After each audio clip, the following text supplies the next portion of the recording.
오늘 우리 9월 첫 주일에 주 앞에 나와 예배하는 여러분들 모두에게 주님의 임재와 또 주를 만남으로 새롭게 되는 은혜가 임하기를 바랍니다.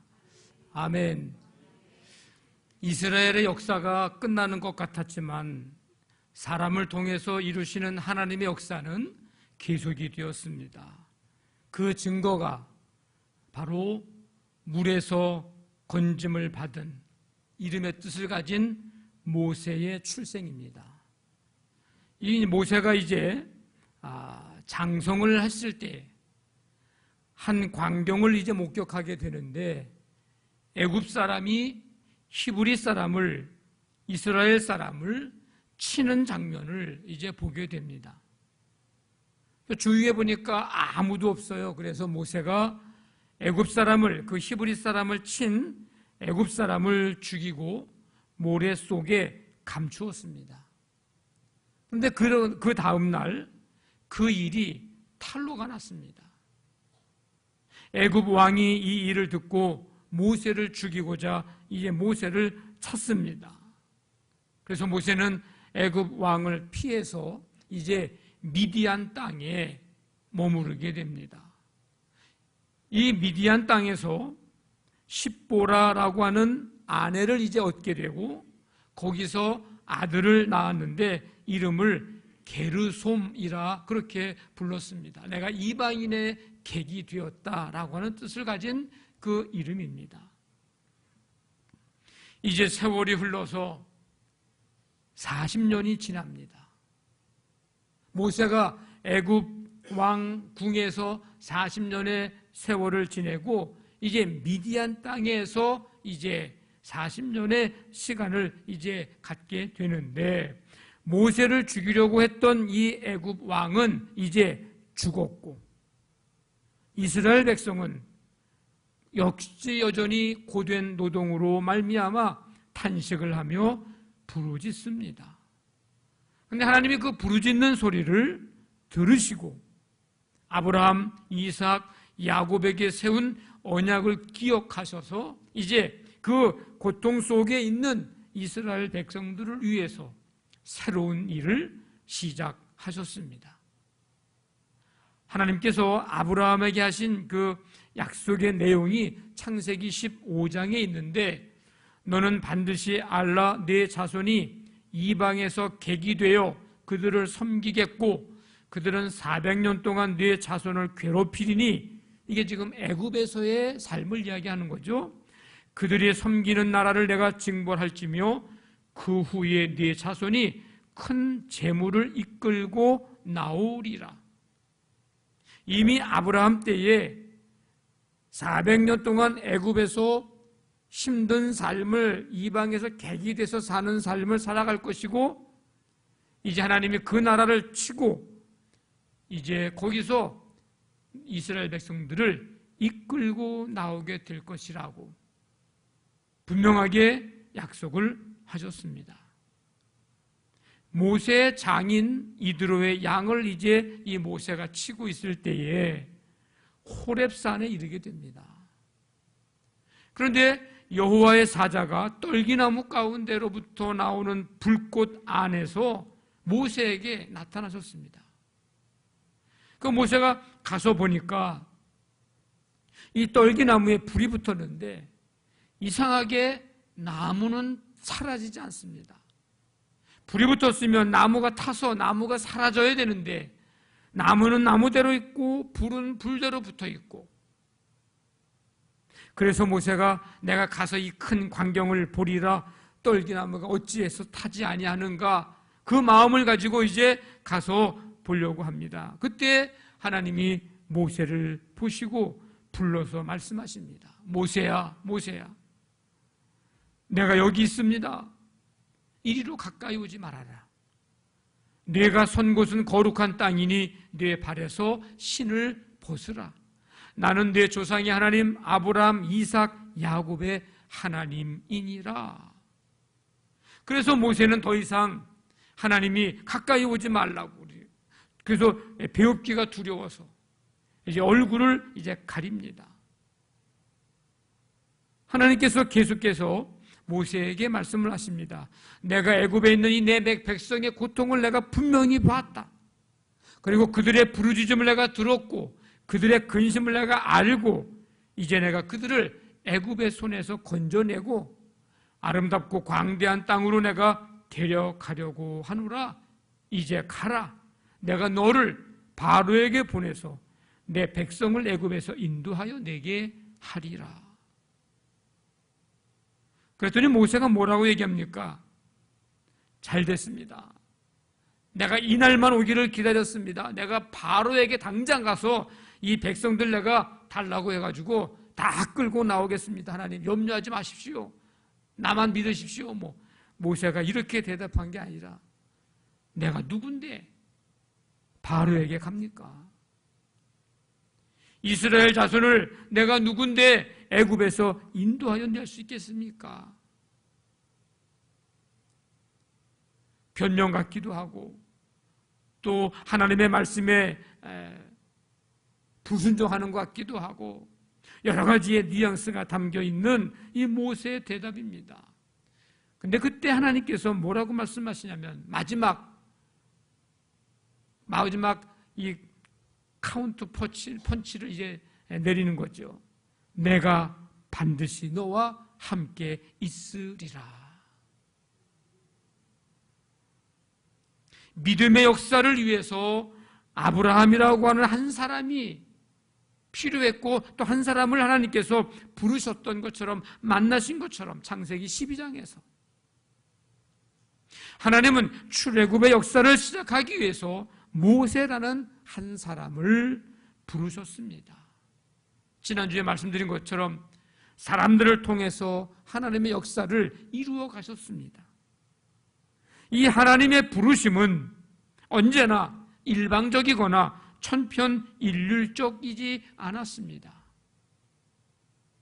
하나님이 말씀하시면 반드시 거기에 대해서 응답하게 하시고 하나님이 그들을 통해서 그들의 삶의 모습, 그들의 현재의 모습, 그들의 형편 이런 모든 것들에 담겨있는 그런 그들의 변화의 동인 그 행동을 촉발시키는 그 내적인 원인 이 동인을 하나님께서 다루시면서 찾아오시고 만나 주셨습니다.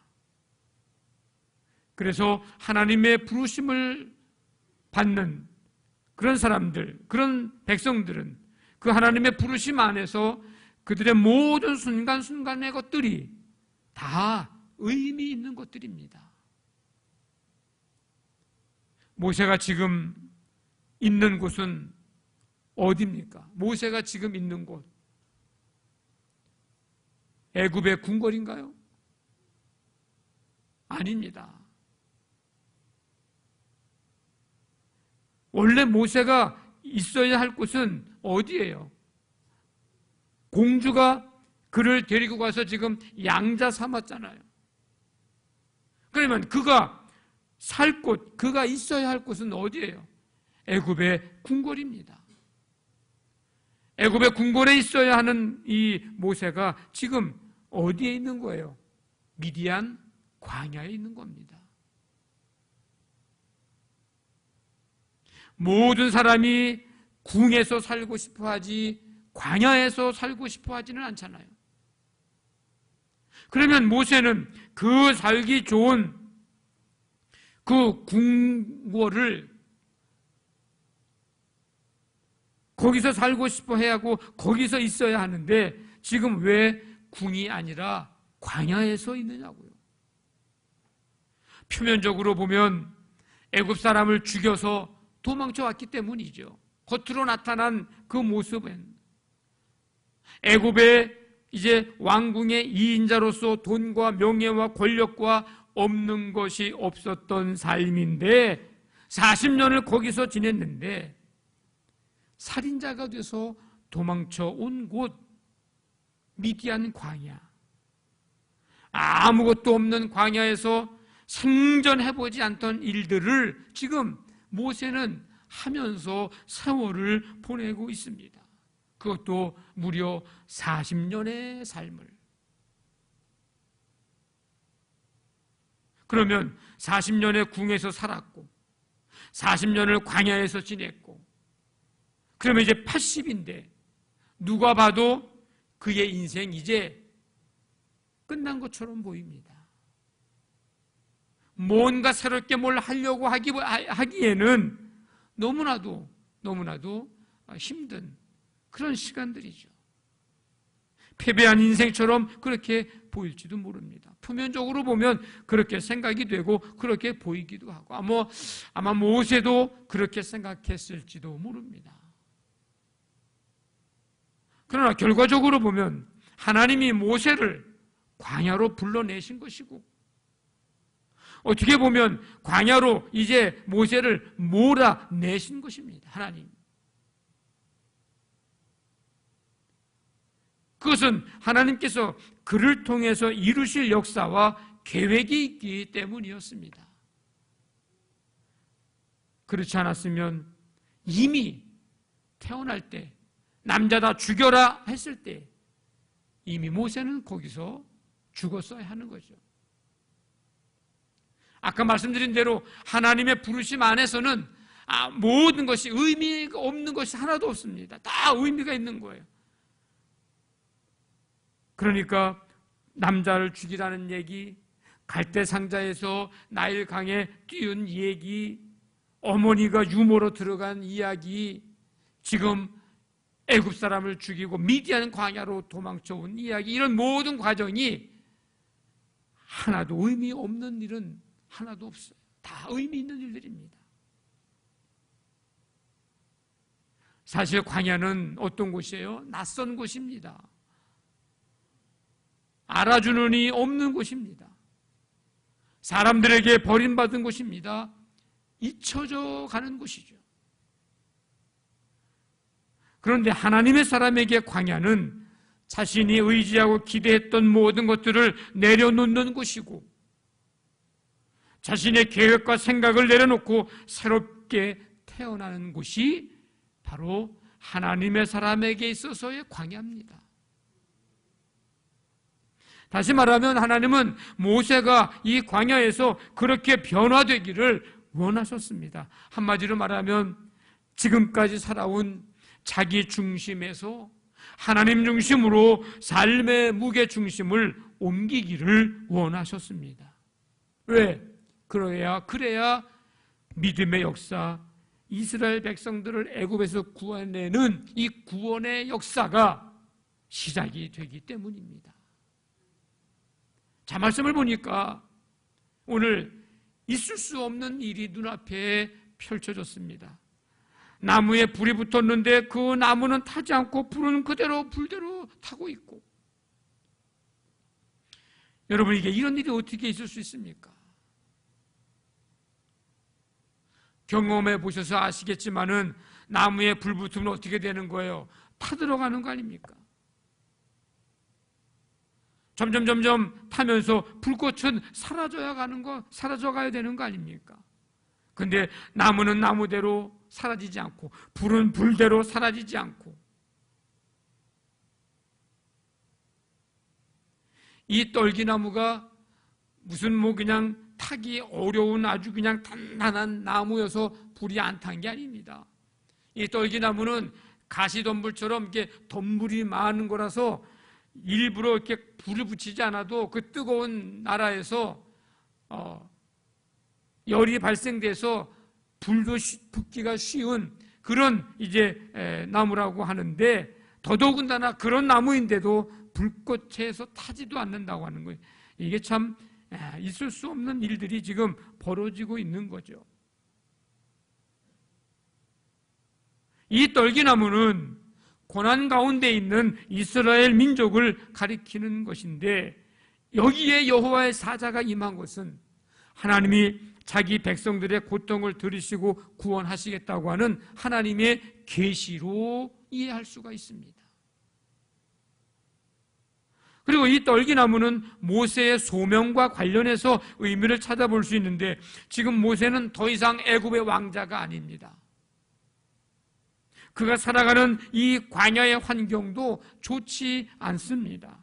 그저 그냥 미디안 광야에서 장인의 양을 치고 있는 그런 나이 많은 목자에 불과한 사람입니다.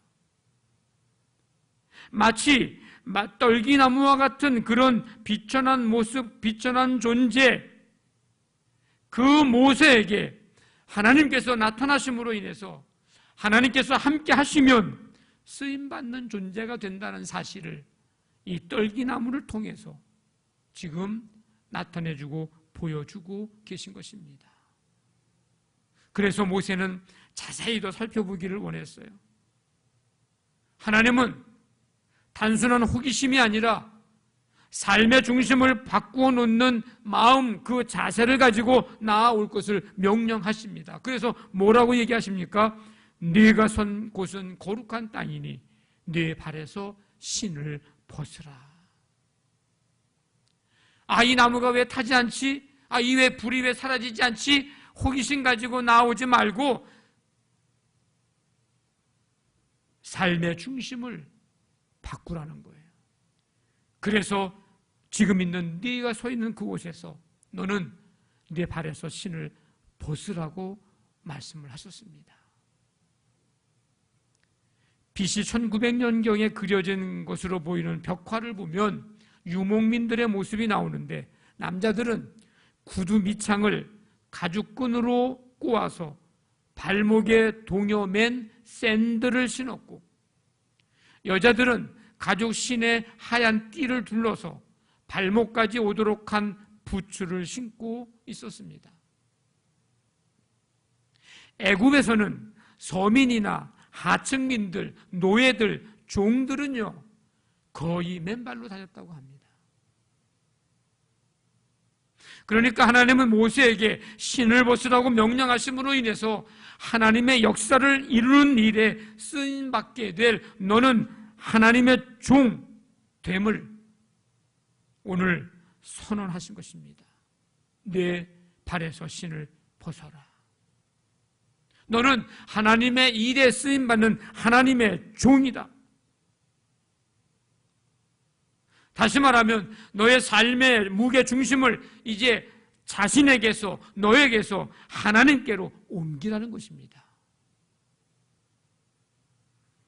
이 삶의 무게 중심을 자기에서, 나에게서 하나님께로 옮기는 것, 이거는 하나님께로부터 보냄받은 자라는 정체성을 가지라는 것입니다.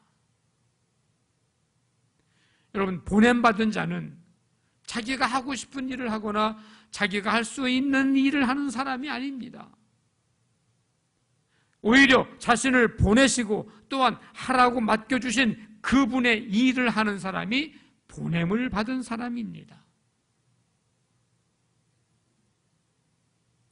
당시에 신을 벗는다고 하는 것은 아무런 권리도 없는 노예처럼, 종처럼 자신의 권리를 포기한다는 의미입니다. 그러니까 내 발에서 신을 벗으라고 하는 말은 너는 앞으로 내가 이룰 이 하나님의 역사를 이룰 하나님의 종이니 삶의 시선을 이제는 너에게서 너를 보내신 나에게, 하나님께 두라는 것이고, 삶의 포커스를 너를 보낸 나 하나님께 맞추는 삶을 살라고 하는 말씀, 명령이기도 합니다. 모세가 앞으로 하나님의 종으로서 감당해야 할 일은 백성들을 이제 애굽의 손에서 건져내서 약속하신 아름답고 광대한 땅, 젖과 꿀이 흐르는 땅 가나안으로 인도하는 일입니다. 여러분, 이 엄청난 일을 모세가 어떻게 할 수 있겠습니까? 불가능한 일입니다. 막강한 힘, 막강한 권력을 가진 애굽 왕 앞에 서는 일도 쉬운 일 아니고, 그 왕 앞에 가서 이 백성들을 내보내 달라고 말하는 것도 이것도 쉬운 일이 아닙니다. 그래서 모세는 변명 같지 않은 변명을 하는 거죠. 내가 누구이기에 바로에게 가고 이스라엘 이 자손을 애굽에서 인도하여 내리기까? 40년 전에 어땠습니까? 모세 젊은 날 자신감에 넘쳐가지고 무모하게 시도한 일로 큰 어려움을 겪고 지금 미디안 광야로 도망온 거 아닙니까? 근데 지금은 뭐라고 그러는 거예요? 내가 누구이기에? 자신의 무능함을 절실히 통감한 모세 고백이요 변명입니다. 하나님은 그러한 모세에게 단호하게 말씀하십니다. 내가 반드시 너와 함께 있으리라. 내가 너와 반드시 함께 있으리라라고 말씀하신 이 하나님이 어떤 하나님인데요? 오늘 말씀해 보니까 이스라엘 백성의 탄식을 들으신 하나님이에요. 이스라엘 백성들의 고통을 들으신 하나님이에요. 그들이 고통당하는 모습을 다 보고 계셨던 하나님이에요. 백성들의 근심을 아시는 하나님, 애굽 사람들의 학대를 다 보고 계신 하나님, 이제 그 하나님이 너와 함께 있으리라, 반드시 내가 너와 함께 있겠다고 약속하셨습니다. 성도 여러분, 왜 하나님께서 모세를 왕궁에서 애굽의 궁에서 만나주시지 않고 미디안 광야에서 만나주셨을까요? 왜 모세를 떨기나무 가운데로부터 나오는 불꽃 안에서 만나주셨을까요? 삶의 중심을 바꿔주시기 위함입니다. 실패했던 과거에 머물러서 40년간을 도망자로 살면서 시커멓게 탄 그 가슴을 곱씹던 이 모세의 자기 중심적 삶에서 이제 하나님 중심적 삶으로 옮기게 하기 위함입니다.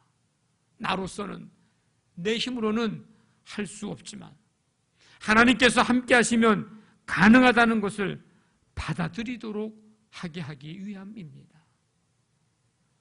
아마 이 광야에서 만나지 않았으면, 광야에 오지 않았으면, 애굽의 왕궁에서 살았으면 자기 힘으로 다 뭐든지 할 수 있을 거라고 생각했을 거예요. 여전히 자기 중심적으로 생각했을 거예요. 근데 광야에 나와 보니까,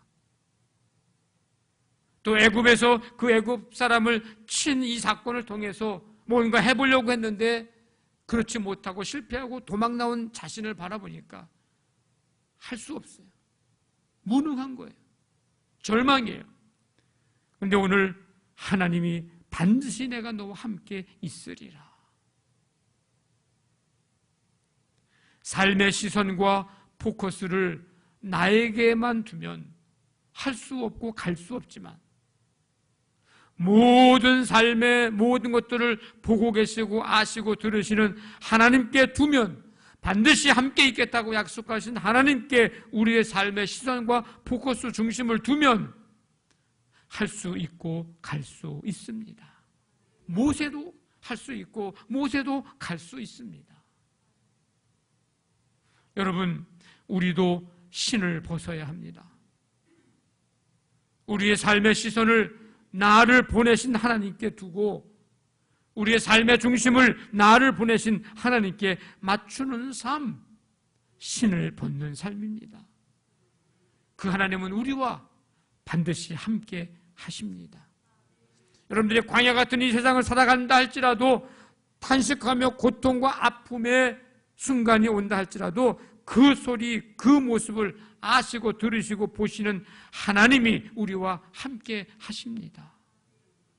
그 하나님께로부터 우리가 보냄을 받은 사람들, 하나님은 보내신 다음에 보내기만 하시는 분이 아니라 반드시 보내시고 나서 그들과 함께 하시는 하나님이십니다. 그러면 우리는 이 세상에서 믿음 끝까지 지킬 수 있고요, 우리가 죄악도 사단의 세력도 유혹도 우리와 함께 하시는 하나님으로 말미암아 이길 수 있고요, 그 능력 힘입어서 한 영혼 한 사람을 우리는 구원할 수 있습니다. 구월을 시작하는 첫 주일입니다.